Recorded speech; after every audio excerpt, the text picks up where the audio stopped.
জানি না আজ কি বলবো, কিছু বলার ভাষা নেই। শুধু তাকিয়ে থাকা ছাড়া বোধহয় আমাদের আর কিছু করার নেই এখন। হ্যাঁ, তাই বলছি, এখনই যদি ভবিষ্যৎটা আরও বেশি অন্ধকার করে ওঠার সবার ইচ্ছা না থাকে, তাহলে এখন থেকে সবাই মিলে একসাথে গর্জে ওঠো।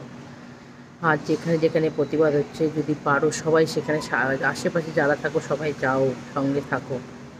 সোশ্যাল মিডিয়াতে ঝড় তুলে দাও, সবাই এটা নিয়ে লেখালেখি করো, সবাই পোস্ট করো, যাতে কেউ ফাঁক দিয়ে বেরিয়ে যেতে না পারে। ছোট থেকে বড় পর্যন্ত মেয়েদের যে নানান রকম রেস্ট্রিকশানগুলো, শুধুমাত্র মেয়েদের জন্য না, সেটা সকলকে বুঝতে হবে। সেই নররূপী রাক্ষসগুলোকে মানুষে পরিণত করা দরকার আগে, মেয়েদেরকে স্বাধীনতার থেকে বাধা দেওয়ার থেকে। তাই আজকে সবাই স্বাধীন হও, মেয়েরা সবাই স্বাধীন হয়ে চিল্লাও জোরে জোরে।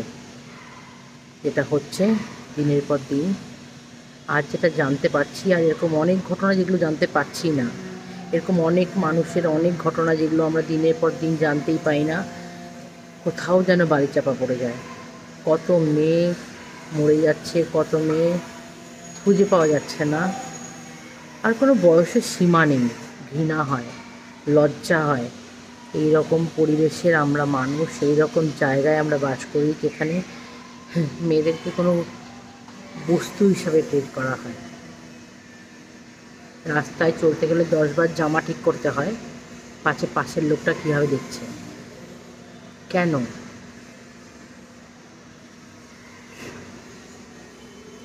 অনেক কিছু বলার, এই বিষয়গুলো নিয়ে বললে অনেক কিছু বলার। আজকে শুধু আরজি করে ঘটনা না, এরকম আগেও হয়েছে, মাঝেও অনেক হচ্ছে, যা আমরা হয়তো জানি না।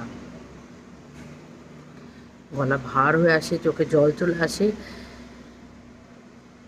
আর কতদিন ঘরে চুপ করে বসে থাকা যায়? আর ধামাচাপা পড়তে দিও না প্লিজ। সবাই মিলে একসাথে গর্জে ওঠো, তাহলে যদি একটু কিছু এফেক্ট হয়। জানি না, দিনের শেষে হয়তো 2 দিন পরে আবার একই রকমভাবে সমস্তটা চুপ করে সবাই সবার মতন রান্না, খাওয়া দাওয়া, অফিস করে ঘুমোবে। আবার কোনো একদিন কোনো একজন, আর চাই না এই নিউজগুলো, এই খবরগুলো জাস্ট আর শুনতে পাচ্ছি না। সবাই প্লিজ সঙ্গে থাকো, সবাই প্লিজ একসাথে গর্জন করে বলো, না আমরা মানছি না, মানবো না, এইগুলো আর হতে পারে না। আমরা জাস্টিস চাই, এবার আমরা শাস্তি চাই।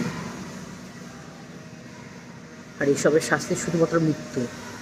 জাস্ট মেরে ফেলা উচিত, ধরে দেয় একটাকে, জাস্ট মারা ফেলা উচিত।